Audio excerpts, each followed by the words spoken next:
Oh yeah, we're gonna snuggle on this one bench. No, it's just for two people.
You are the first one, but I'm glad to get you settled. You're welcome.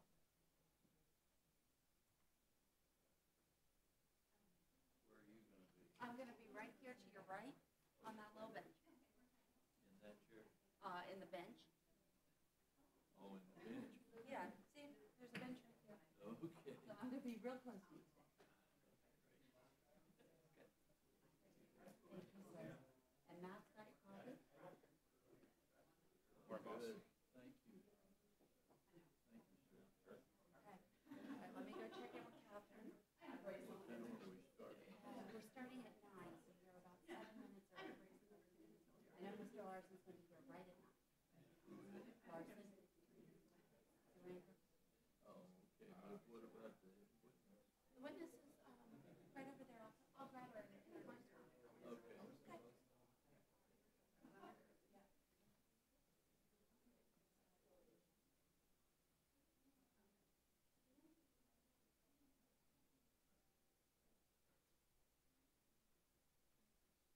Attorney Johnson, this is Gina Clemens. Hi.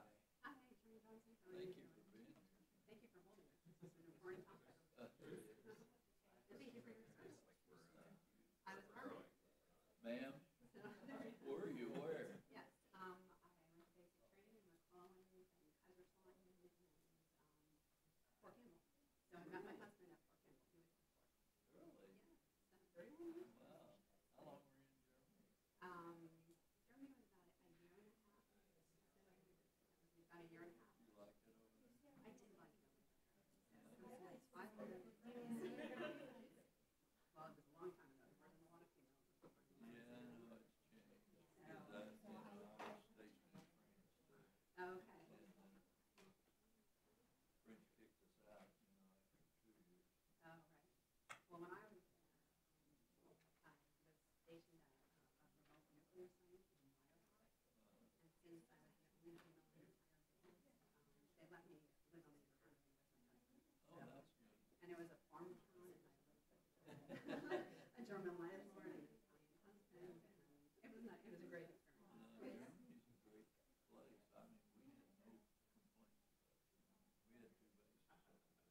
had no complaints about it. We had 2 bases up there. Yeah, good. At Ramstead. Wittenbergen's made nothing. Okay, so we went to Ramstead to take some college classes.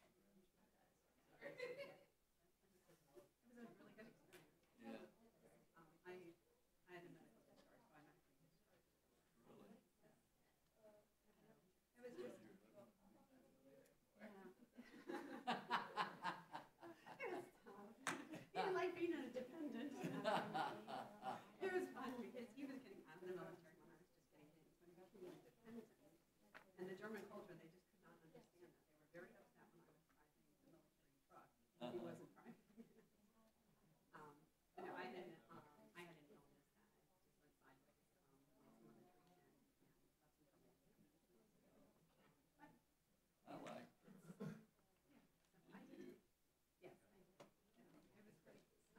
My landlord was straight German. Her name was Heidi, and she was talking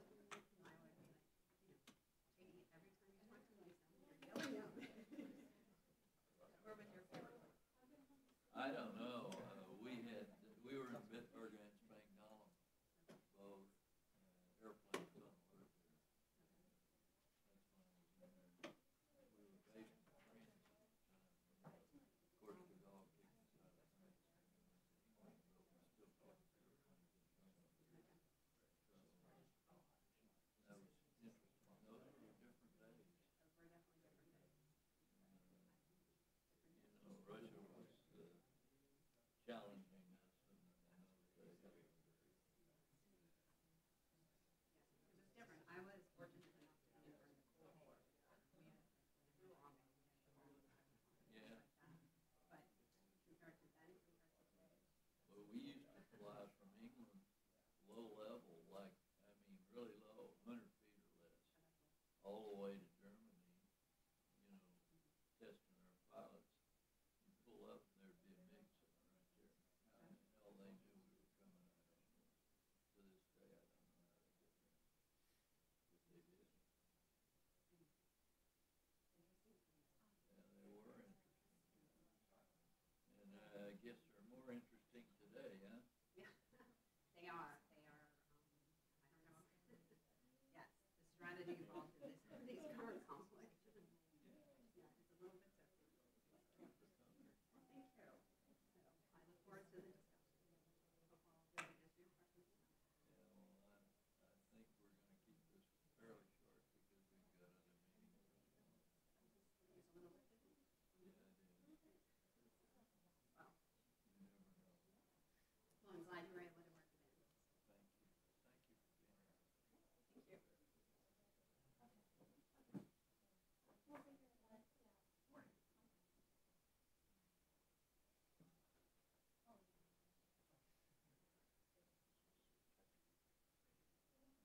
What you doing, boss? Hi. Is it just you and me, babe? And Mr. Rice, I think, is here. Good morning, Mr. Chairman. Hi. How you doing? Good to see you.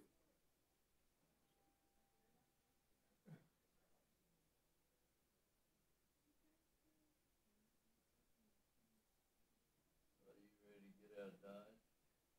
Yeah, well, I thought, but I hope so, but, I'm saying now they might call us back, or For what? I guess the Senate's gonna kick something back, or I hope we're out of Dodge, but,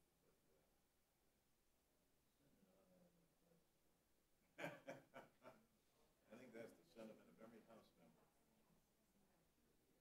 They have been installing the whole way. Yeah, we've gotta change our rules over here, because they totally control the process now. They hold you up here because of their filibuster rule. We haven't done anything in the 20 years I've been here. There's been a regular order, continuing resolution, or an omnibus bill. It's all because of the way they set up the rules. They did it first kicking, and then they did it with the vote. And now they got a formula they think works, and they control everything. But they have earmarks. They want it. They just put everything in the omnibus bill, and we're like jerks, we don't do anything for ourselves. Yeah.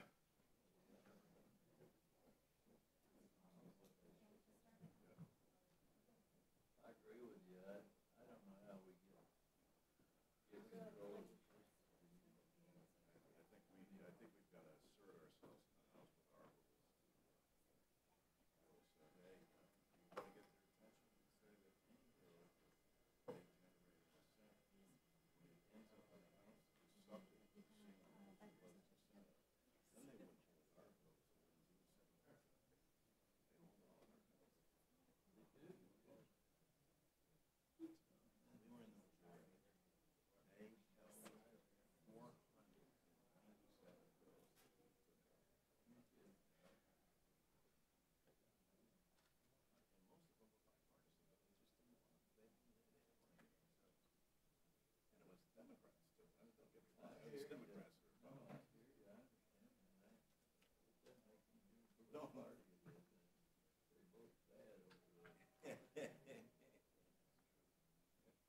We used to say in the airport,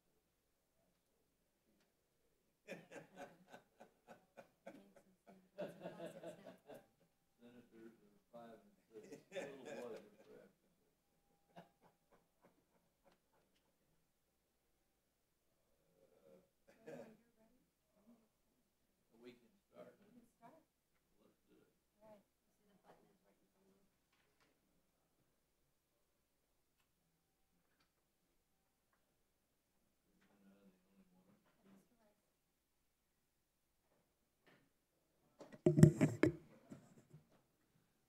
Well, good morning. We're going to get going here. It's okay with y'all. I'll wait till one of them gets his coat off. Thank you, Mr. Chairman.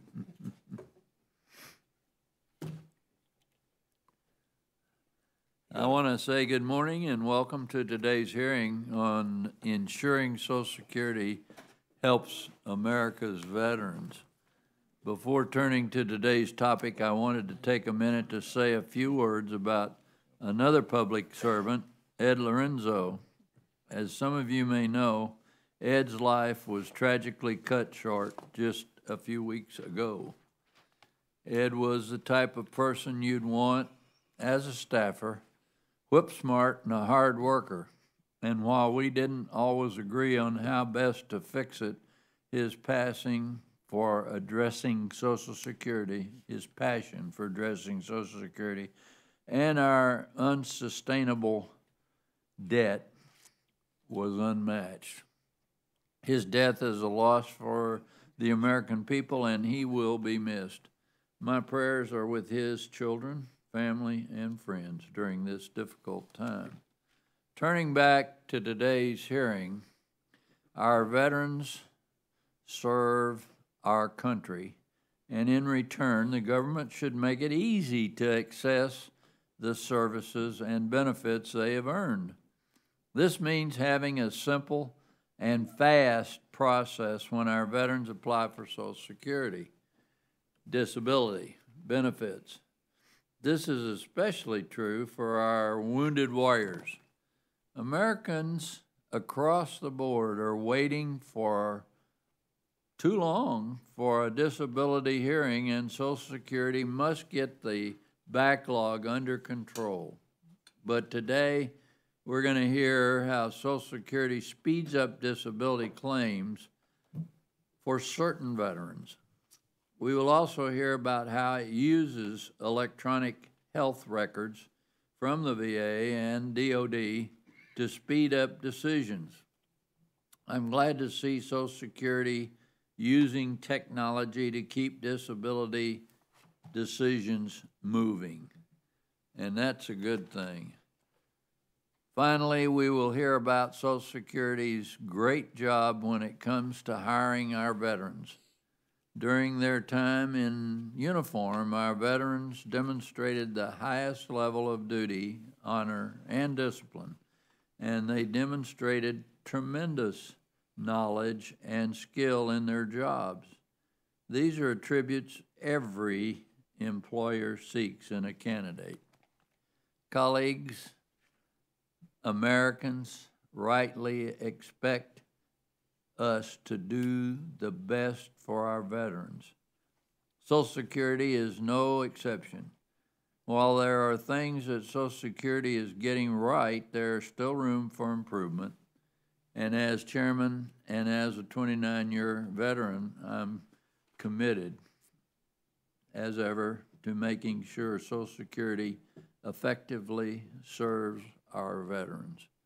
I thank our witness, Ms. Clemens, for being here today, and I look forward to hearing her testimony.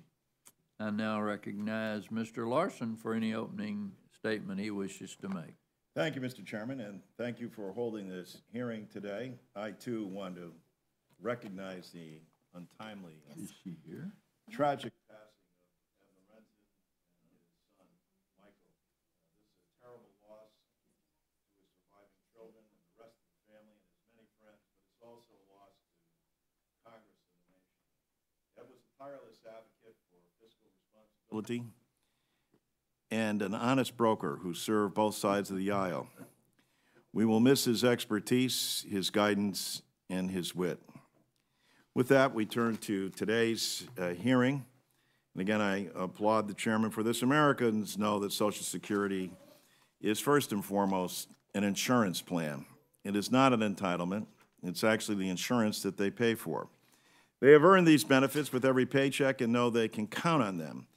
This is true for veterans as for all other American workers. In fact, more veterans receive benefits from Social Security than receive veterans' disability or pension benefits. We must fight back against calls to make cuts to Social Security and instead come together in a bipartisan way, as the President of the United States has suggested, and strengthen Social Security and add to Social Security. I commend the President for that. Both the Chairman and I have offered comprehensive plans to address the long-term shortfall in Social Security so that Americans can continue to count on these benefits whether they become disabled or retired, or if they should die prematurely, leaving young children behind. While differing in our approaches, I think we can safely say we hope we'll be able to have hearing. I keep on pushing for Plano, Texas, because I want to go to the chairman's home district in his hometown, but anywhere would be fine with me to get a hearing on Social Security. Today's hearing focuses on our veterans and how Social Security serves them. Social Security Administration has taken many steps in recent years to ensure that our veterans receive the benefits they have earned. They conduct extensive outreach to veterans at hospitals and other facilities to ensure that wounded warriors know about the benefits they have earned from Social Security. They flag all disability applications from wounded service members for expedited process. Also, Social Security Administration has worked out agreements with the Defense Department and the Department of Veterans Affairs to receive electronic medical evidence to help speed up the evaluation of veteran applications. On average, disabled workers wait over 600 days for decisions.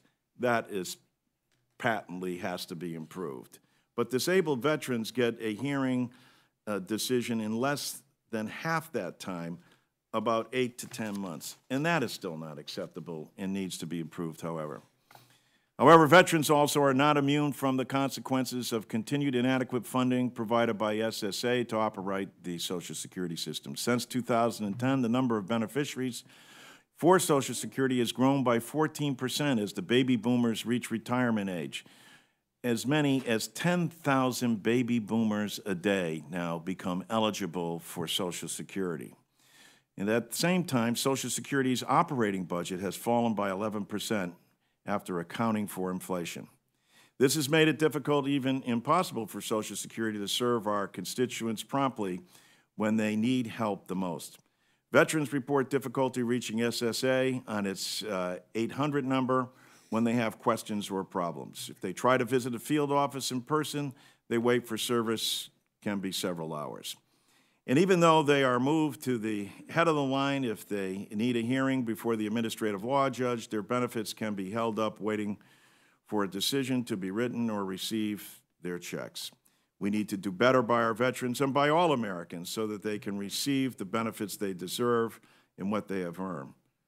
Mr. Chairman, I want to thank you again for holding this hearing, and as a veteran yourself, understanding that with less than 1% of the entire nation who serves in our military, and in fact our Peace Corps, our VISTA, Teach America et al., it's long overdue, especially for those Americans who put their lives on the line every day, that we provide them with the kind of services that they do for us on a daily basis. And I commend you for holding this hearing and yield back. Thank you. Thank you. I appreciate your comments. And as is customary, any member is welcome to submit a statement for the hearing. Before we move on to our testimony today, I want to remind our witness to please limit your oral statements to 5 minutes if you can. However, without objection, all of the written testimony will be made a part of the hearing. We have one witness today. Seated at the table is Gina Clemens, Associate Commissioner, Office of Disability Policy with the Social Security Administration. Ms. Clemens, welcome and thanks for being here today. We appreciate you. Please proceed. Thank you, Chairman Johnson. Chairman Johnson, Ranking Member Larson, and members of the subcommittee, thank you for inviting me to speak about our efforts to support our nation's service members and veterans. I am Gina Clemens, Associate Commissioner in the Office of Disability Policy at the Social Security Administration. I start by thanking you, Chairman Johnson, for your 29 years of dedicated service to the United States Air Force. I also thank all of the members of this subcommittee for your service to our nation and for your ongoing support of our service members and veterans. Social Security protects all Americans, and we are proud of the help we provide to men and women who served and are serving our country. As an Army veteran myself, I appreciate the opportunity to highlight our targeted outreach initiatives, expedited processes, recruitment efforts, and collaborations with the Department of Veterans Affairs and the Department of Defense. To reach veterans, we employ a variety of outreach measures through our over 1,200 field offices. In this effort, our frontline employees are assisted by our regional public affairs specialists. In fiscal year 2017 alone, our public affairs specialists participated in more than 260 targeted outreach events with a total estimated audience of 70,000 people. As an example of the success of these relationships, military transition programs include information on our programs, and SSA assists service members in completing disability applications at military hospitals. Going through the Walter Reed Medical Center for my own military discharge, I know how daunting the process is. Having also had the privilege to see it from the other side where I was able to take disability applications, I still recall the visible relief of service members and family members, many embracing you because it was just one last thing they had to think about. In addition to outreach, we have a targeted website at ssa.gov where service members, veterans, and their families can find information about our programs, application process, and answers to common questions. Providing quality and timely services is at the core of what we do for our service members and veterans. At SSA, we provide disability benefits to people who cannot work because of their medical condition. VA considers a veteran's ability to work only in limited circumstances. VA primarily bases disability compensation on the severity of the veteran's impairments from injuries or diseases incurred or made worse while on active duty.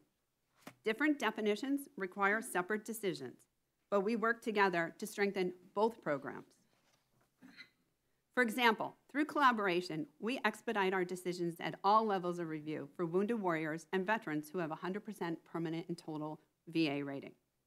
Since partnering with DoD in 2005 and VA in 2014, we have expedited over 200,000 claims for these wounded warriors and veterans. In response to interest from this committee and the Armed Service Committee, we collaborated with DoD and VA to electronically exchange thousands of medical records.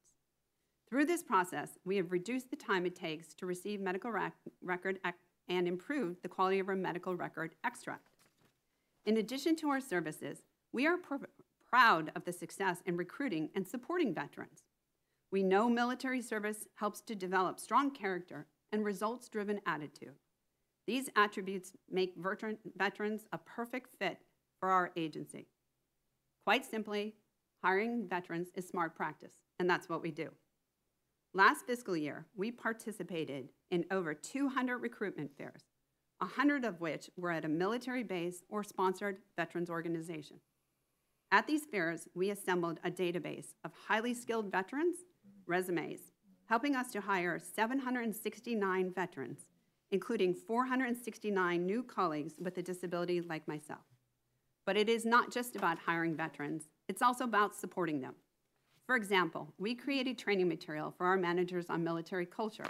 We collaborated with our Veterans and Military Affairs Advisory Council to refresh our Veterans Employee website, which includes information on agency policies, programs, and career resources.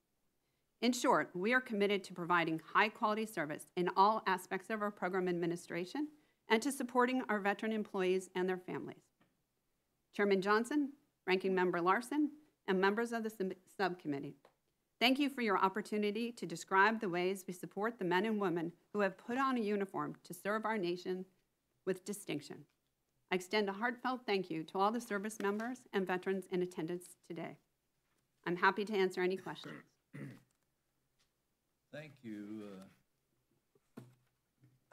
Thank you for your testimony. We'll turn to questions if that's okay. As is customary for each round of questions, I will limit my time to 5 minutes and will ask my colleagues to also limit their questioning time to 5 minutes as well.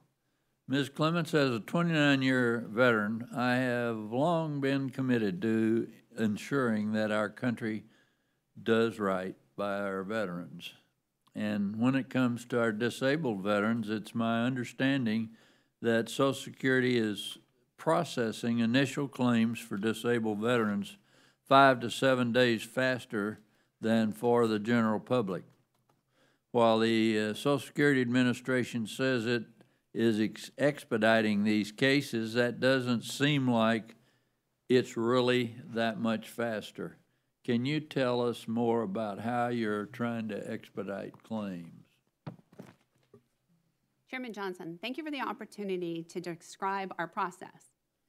A veterans and service members' claims are often quite complex, with multiple chronic conditions at times and extensive medical records. It's not surprising that we see a veteran's claim with over 1,000 pieces of records in it. Despite this, we are able to expedite their claims by putting in a process at all levels of review and in each step in our program. For example, when a veteran calls, rather than waiting the standard goal of 28 days to set an appointment, as noted, we set an appointment in 3 days. When the field office transfers that claim to the disability determination services, they immediately start working the claim rather than putting it in a queue for assignment that could take a week. That similar happens when we have the medical consultants and the psychological consultants review the case. Rather than waiting in a queue, as soon as they're ready for review, they get reviewed. So at each step, we are looking for ways to increase the process. And this happens at all of our levels of the program, including at the appeals level, where we're able to cut the processing time in half because there's more pending claims at that level. You know, one thing that seems to really make a difference is electronic health records, which can cut processing time nearly in half. And I know you work with the VA and DOD on this already. Are there any other ways to get more electronic health records for veterans? Chairman Johnson, thank you for our support of our health IT activities. As more veterans are receiving care outside of the VA facility, we also need to ensure that we are getting those records as expeditiously as possible. Under our IT modernization efforts, we have part of that strategy includes acquiring electronic evidence from all records in an electronic format. So the more electronic records that we receive from all facilities, it'll help the veterans as well as all the individuals we serve. Okay, one thing I hear a lot from our wounded warriors is that they want to work, yet they, in reality, some of the policies that are supposed to help actually make things harder. You know, the Ticket to Work and Work Incentives Improvement Act of 1999 tried to help individuals with disabilities who return to work by extending their Medicare eligibility for several years. Can you tell us what typically happens to a person returning to work who has other insurance available to them, such as through their employer, and as a result no longer want to be on Medicare? And do they have to stay on Medicare, or do they have a choice? And how is this different for our wounded warriors? Chairman Johnson, somebody who has other insurance through their employer has the option, often has the option to be on Medicare or not. This is different for our veterans and military service, former military service members, as they are required, if they're eligible for Medicare Part B, they are required to enroll in Medicare Part B to be able to get and receive TRICARE.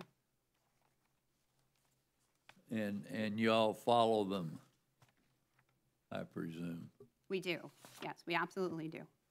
Thank you for that, Ms. Clementson. Colleagues, as you've heard, there's a quick quirk in the law that means these veterans aren't treated the same as everyone else. Some of these veterans may want to keep their Medicare Part B and some may not. But here's the problem. These veterans who want to keep access to TRICARE for life have no choice but to stay on Medicare, which is more expensive than TRICARE. And I'm not sure that's right. In other words, the interaction between Social Security's disability program and TRICARE program inadvertently penalizes those wounded warriors who return to work after recovering from their injuries. That's why I've introduced bipartisan legislation, H.R. 2243, the HEARTS Act, and the Health Equity and Access for Returning Troops and Service Members Act. This bill would repeal the requirement that wounded warriors maintain and pay for Medicare coverage upon returning to work in order to keep access to TRICARE. It's the right thing to do, I think. I'll now recognize my colleague, Mr. Larson, for any questions you might have. Well, thank you, Mr. Chairman, and thank you, Mrs. Clemens, for your testimony. I have a couple of rudimentary questions. Number one, how many veterans currently receive Social Security benefits? Our last estimate is 1 million veterans. We can confirm for the record that that's the current number, but 1 million. And what type of Social Security benefits is it that veterans and their families depend on? Veterans can receive all of the benefits of our program, whether it's for Do themselves veterans or pay into the Social Security system through their military service? They do indeed. How does Social Security disability benefits differ from VA disability compensation? So Social Security benefits are in part an income replacement for your inability to work.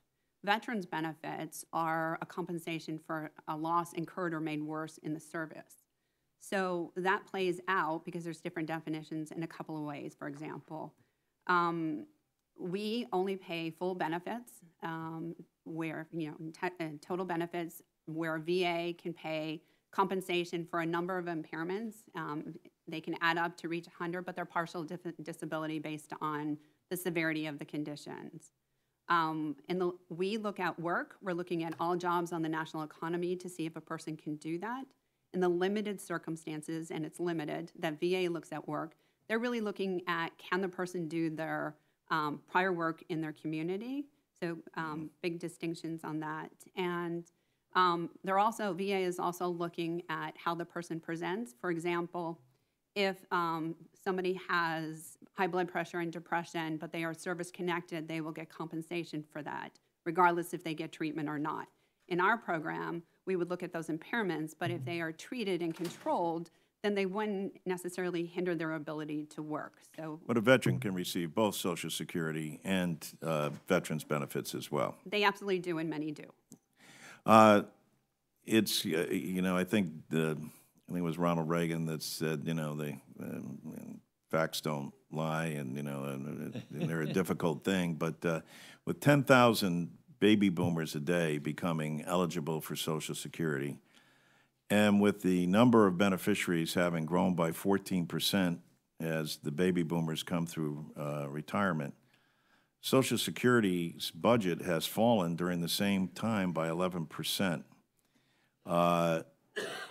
Do you think you could be providing better service? I think Mr. Johnson rightly points out some of the inadequacies that exist, and one would think, based on the numbers coming through the system and the cuts in the budget, and with use of modern technology, that we ought to be able to do a better job. So, Ranking Member Larson, with the President's budget, we will continue to hold fast in our commitment to veterans and military service members. Yeah, but that doesn't answer my question. We will also be able to work our priority workloads, such as implementing our CARES plan to bring down the pending backlog. So basically you're saying this is fine, you can do without any increase, and this 10,000 baby boomers a day has no impact on Social Security. You're going to continue to operate as efficiently as possible.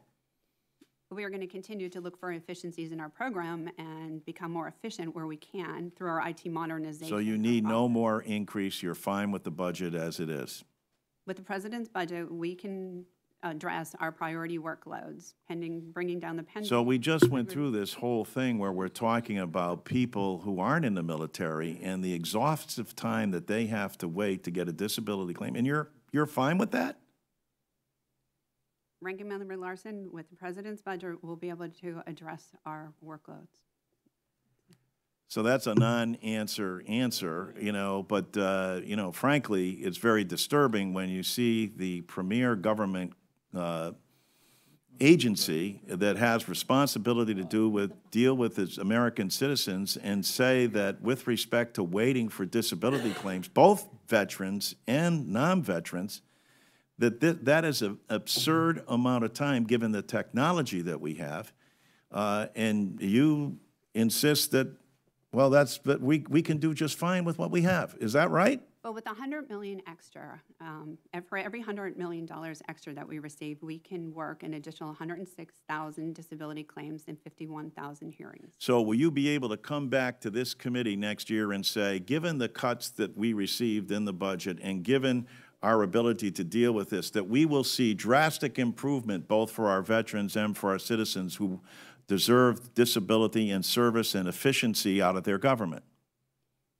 I will tell you that we will continue to operate with That's a non-answer. Will you commit to that? Because we'd like to have things measured by standards. I think everybody on this committee especially wants to see that if, we've got a large population out there that we have to serve. We have enormous stress on that system with 10,000 baby boomers coming in there a day.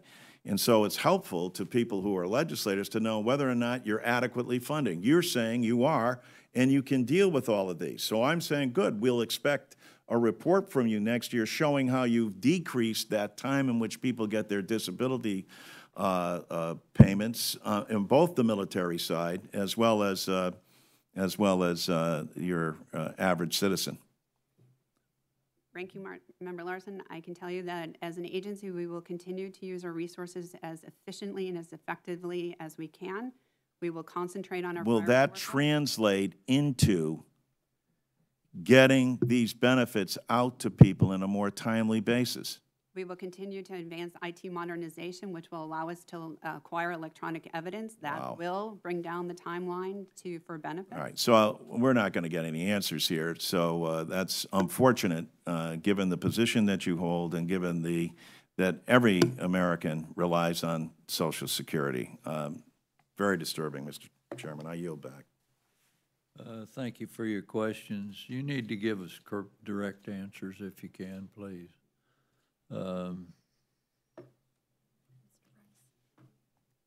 Mr. Rice, you're recognized. Mr. Chairman, thank you, Ms. Clemens, for being here today. I see a couple of things here that are just curious to me. One is that your disability applications have decreased by almost 500,000 per year from 2012 to 2016. What's your current level of disability applications per year? The number of disability applications is about 2.7 million per year. So it was then, I'm just 3.2 in 2012? It may have been at that time. I can confirm for the record. 2.7 million applications per year. And also that your number of days to review has increased since 2012 significantly. Why is that? Has the number of judges gone down, or what's causing the increase in the backlog? Well, there are a number of considerations. As noted, we have a greater number of people coming through our process than we had before. Yeah, but what I'm confused about, I don't mean to badger you, I'm sorry, but I just want to understand. So this says you have 500,000 less claims per year now than you did in 2012, but the number of days it takes to get a hearing has doubled in that same time period. What causes that? I mean, if the number of claims have gone down by 20%, seems like the number of days, unless you had a huge backlog to begin with, are you losing judges, or are you losing experienced people, or what's causing the problem? Well, Congressman Rice, what I can tell you is that it takes us some time to work through the cases that we had. So the 2012 cases, as they're, we have to continue to work our cases. There are a number of other variables. Since that's not my area specifically, I can submit those areas for the record on what other additive factors addresses that. I know that, and correct me if I'm wrong, but the primary objective, the basic function of this process is to, you want people to get disability that they're entitled to, but you got to make sure they're entitled to it, right? So you've got to go back and review their medical records and make sure that they are in fact disabled and that in fact keeps them from working, correct? Isn't that the primary function of what you're doing here? It is indeed. Yeah. And so I know I used to actually rent, I've had commercial real estate. I used to rent an office to you guys, and I saw technology improving through that time. They used to have a number of judges come through this office and have hearings, and they switched to tele-hearings where the judges never came. They just were on a TV screen in the office and allowed judges to have more hearings. What other types of technological advancements have you had to increase your efficiency and decrease these waiting times? Congressman Rice, thank you for acknowledging the improvements we've made in our videos to work on our pending claims. Other areas where we're working, we've spoken about health IT. We continue to increase the amount of information we get through the electronic record. But in addition to speeding the amount of time, we are actually building in decision support in those capabilities. So when we receive the record, it's just not a record. It has enhancements to it where it will actually flag for our adjudicators that it may meet one of our medical listings. We are continuing to build out that functionality using the machine learning, natural language processing, optical character recognition to ensure that it is accurate decisions that we're making expeditiously and efficiently using technology. Have like a triage function where when somebody comes in and they're, very obviously totally disabled, that you can just kick them out immediately and not put them through this 2 years of waiting for a disability hearing? Absolutely. Our sequential evaluation, the fundamental process that we use to evaluate claims, looks at medical first. If you can meet the criteria on medical, there's no other longer assessment needed. That's our medical listings of impairment. That will absolutely, most of the, like a larger percent of the people that meet those medical listings are held at the initial level. They never get to an appeals because it's a clear decision. We also have expedited processes for people that are TERI, who are terminal illness, or compassionate allowances for individuals that do meet those significant, are severest, so we can work them through the process. So I'm just going to leave with this one question for you to follow up. If what this memo says that for this hearing is true, that the number of hearings, or the number of claims has dropped from 3.2 million in 2012 to 2.7 million in 2016, which is like a 20% drop, or maybe a little 15% drop. Why has the number of days to get to a hearing gone from 300 days to 600 days? And unless you've got 20% less judges, do you have 20% less judges? I do not know the percentage of judges. It's not my area. It's about what the fundamental underlying problem there. Thank you, ma'am. We'll go back to the record. Thank you, Mr. Pasquale. You're recognized. Thank you, Mr. Chairman. Thanks for holding this hearing. Dr. Clemens, you come to this position very qualified, your experience. Your first responsibility and my first responsibility is to the country, not to any political party, not to any president. Ensuring that our veterans receive disability and retirement benefits, and that their families receive survivor benefits in a timely fashion is critical for the 20,000 veterans who receive Social Security Administration benefits in my district. As you testified, the Social Security Administration has successfully expedited disability claims with wounded warriors who have a benefit rating of 100% permanent and total. Now, we could do more, of course. More can be done to reduce claims processing time, you've heard, and ensure our veterans receive accurate decisions on their claims. And I'm looking at two charts. One chart is the cuts to Social Security funding and when they really began. And the other chart is the waiting times for disability benefit appeals. They coincide. In other words, when the cuts came, the time expanded.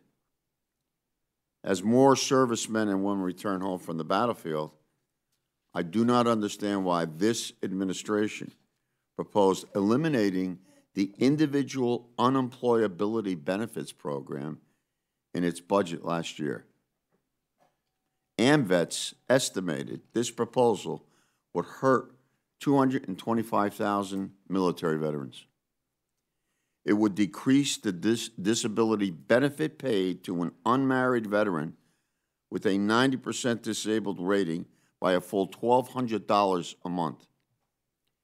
A veteran with 60% disability rating who lives alone was estimated to see a cut of $1,890.34, which is 63.6%.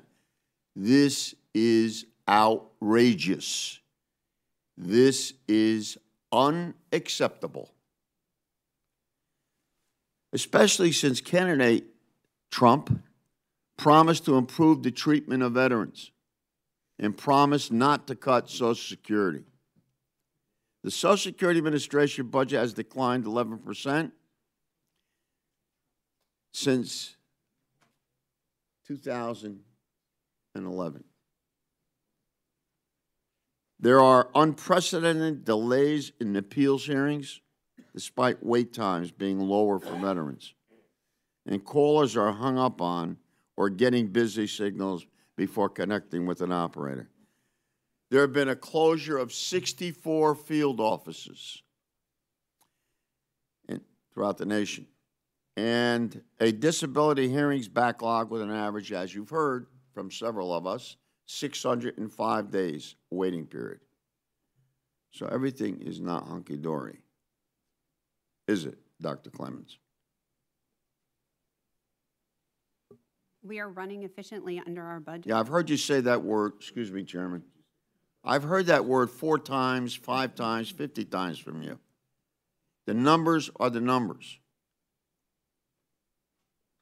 And you got to deal with those numbers. I have to deal with those numbers. It's not acceptable to me. So it apparently is acceptable to you because you're running at the most efficient rate you possibly can. Dr. Clemens, can you guarantee there will be no cuts to Social Security benefits in the next budget, administration's budget? Can you guarantee that? Congressman, I cannot make guarantees. Dr. Clemens, would the Social Security Agency be able to reduce processing times for veterans if the agency had additional resources? Dr. Clemens. If we had $100 million in additional resources, we would, be able to process additional 106,000 additional claims. With our budget, the President's budget, we are concentrating our priorities on efficiencies. We are looking at using our technology through IT modernization. So we are on a path to implement. Would the Social Security Agency be able to reduce processing times for veterans if the agency had additional staff? As noted, if we had additional, funding, $100 million, we would be able to process additional claims. That would include additional staff in that estimate. So if additional funding, and you pointed to a particular figure, helps you get more folks, you think you'll increase. So it strikes me as if we support that budget, increase it more, we get more responses and shorten the time even further. Am I using proper or improper logic? Congressman, we will operate within the budget we are given. If we are giving additional funds, we would be able to fund 106,000 additional. And I'm sure if you're given nothing, you'd operate within that too. Dr. Clemens, I have one final question. Thank you for your courtesies, Mr. Chairman. Would removing the federal hiring freeze? Yeah, I know. All right, go ahead, Mr. Chairman. I was just going to ask one more question. We'll go ahead and ask it. Thank you, sir. Would removing the federal hiring freeze for the Social Security Administration improve service to veterans and those receiving Social Security benefits. With the hiring freeze, we are continuing to serve our veterans now. They are getting expedited claims and expedited process. We're putting them at the forefront, and our service would remain strong for veterans, regardless of our funding. Regardless of the funding. Thank you, Mr. Chairman. Yes, Mr. Schweikert, you're recognized for 10 minutes. Oh, we're all in trouble now. Thank you, Mr. Chairman. Hey, look, actually, this is one of those, maybe there's going to be a tonal quality, but I think there is, a commonality of all the members on the panel just wanting to know we're doing the right thing. So let me start with a couple things that I was seeing in your written testimony, actually talking about electronic records and the fact that veterans that are applying for disability come to you with actually an electronic record, and the fact that they move through the system somewhat more efficiently because of that. First, could you help me understand that efficiency of those electronic records and what that means to the population you're helping? Yes, Congressman, thank you for the question. With the electronic records, that's actually a data exchange. It's an agreement that we have using health information technology directly with the VA and DOD. So a veteran's not involved. They give us their permission, and we can. I'm going to jump on you just because, and it's not only data sharing with VA, DOD, but even some private sources? Yes, indeed. Okay. So we are trying to we're trying to optimize the use of health information technology in general for all individuals, including veterans. So when we receive that information, quite simply what happens is right now we have a process that relies on scanning, faxing, a number of ways to get the information. Using Health IT, within seconds, we are able to ping out to the other component, the VA, DOD, to see if they have information. If they do, we get the notice. We then send back our permission to receive the information. They send back that information to us, and it comes in a standard format with information that helps the adjudicators to make a decision. For example, it will flag, asked earlier, about conditions that might be our most severe conditions. I geek out with you just a second. So in the sort of data sharing agreements you have, it's coming to you in a standard. So is it auto-filling your forms because you have data field conformity? Yes, I'm probably past the technology, but yes, it comes in. I can tell you we've created one standard format. The information comes in that format with a summary up front of what the record contains, which is very helpful for veterans claims particularly, which could be quite extensive. Because I was seeing something in here, and correct me if I have my math or what I'm reading wrong, it becomes the difference of when you're working with a veteran and they have the electronic records, they will get processed in like 47 days compared to 89 days. Help me understand what that meant. So I think you're speaking to the fact that if we can make a decision on the veteran's claim with just the health information that we get through Health IT. So for example, they have a severe condition. We get all of their medical evidence. It shows that they have a medical condition. We can make that decision in 45% faster.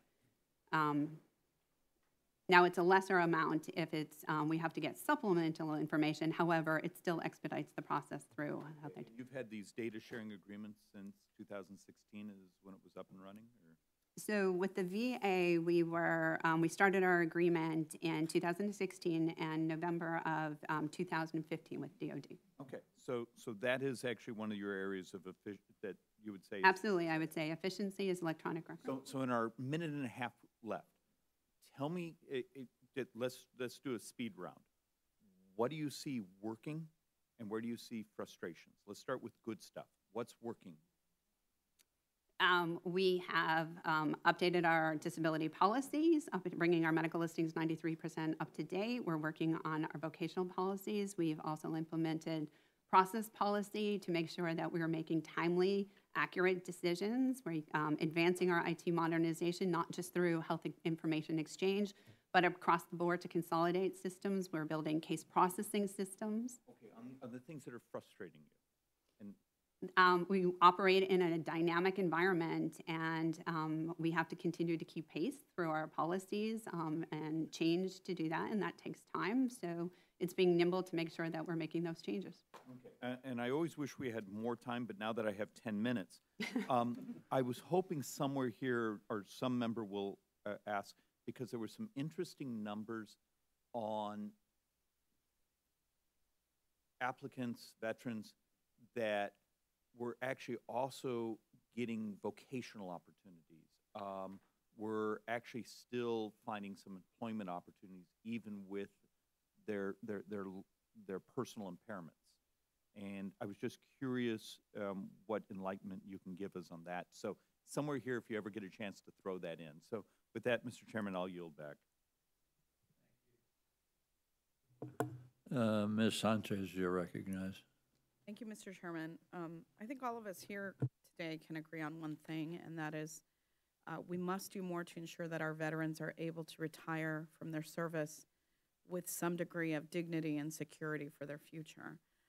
Social Security is the bedrock of the American retirement system, and the promise that Social Security has made is that after a lifetime of hard work, if people contribute, that seniors can retire with dignity and security. Like the general population, Social Security is there for veterans when they retire or when they experience a debilitating injury or illness that prevents them from working. And I was surprised to find that nearly 20% of adult Social Security beneficiaries are in fact veterans. And I know that the Social Security Administration has taken important steps to better serve veterans, to try to expedite the processing of their claim. For example, disabled veterans' claims are moved to the front of the line, and Social Security, I know, works with the VA and DOD to further expedite claims. And it's laudable that they've taken those necessary steps to try to improve expediency in processing veterans' claim. But I can't help but feel that Social Security's dwindling operation budget makes it harder and harder to provide excellent service to all beneficiaries. Budget cuts have weakened Social Security's ability to fully serve veterans and other recipients as well.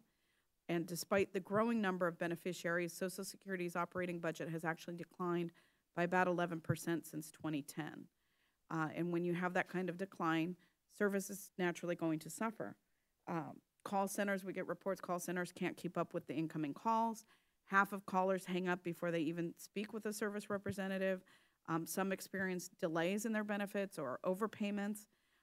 So without properly funding Social Security, they can't provide the quality and timely service that they should be. And when we don't do that, we are, in fact, not serving all of our beneficiaries. Ms. Clemens, I thank you for coming today to testify. I see that you're a veteran and that you've worked in various federal agencies over the years. So I, first of all, would like to commend you and thank you for your service to our country. And my first question is about the accuracy of claims, because it's not just about getting claims processed quickly, it's also about getting them processed accurately. Can you tell me how frequently does SSA update the listing of impairments and training materials for assessing impairments that are unique to veterans? Congresswoman Sanchez, thank you. We agree that accuracy needs to stay forefront and that we need to concentrate on quality, and that means staying current. So we've had a focused area on updating our medical listings of impairment. We are now 93% complete with our comprehensive updates.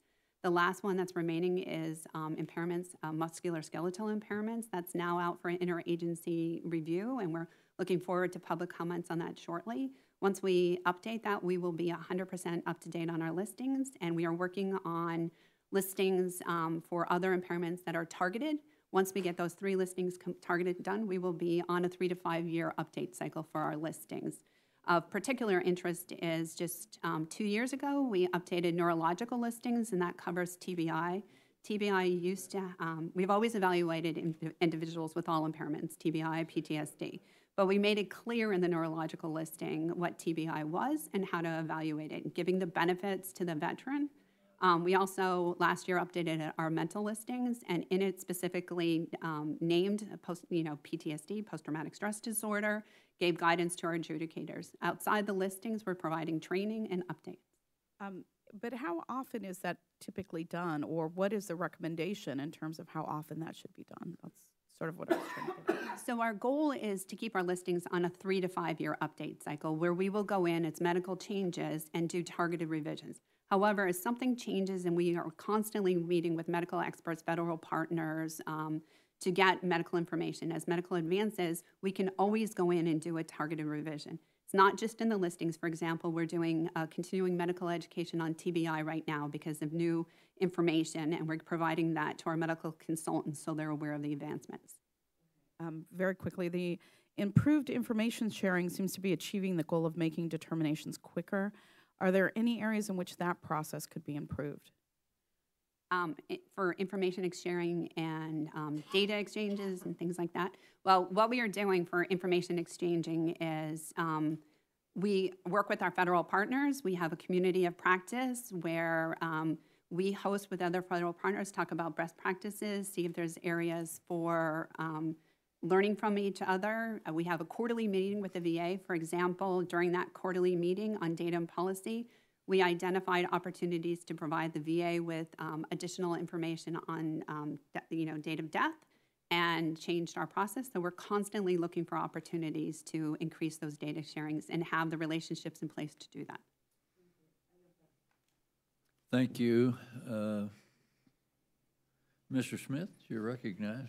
Thank you, Mr. Chairman. Thank you, Ms. Clemens, for being here. I appreciate your time before our committee. I also appreciate hearing the work that you all are doing in prioritizing veterans. They've served for our country, and if their federal government can make their process of navigating through the federal government easier and swifter, I applaud you for that, and I think that your numbers are proven to that. Also, I do want to point out, my colleague was asking you all kinds of budget questions earlier. I think that members of Congress needs to remember that the president doesn't pass a budget. Congress passes the budget. In my 5 years here, I've not seen Congress ever accept a president's budget, whether they're Republican or Democrat straight on.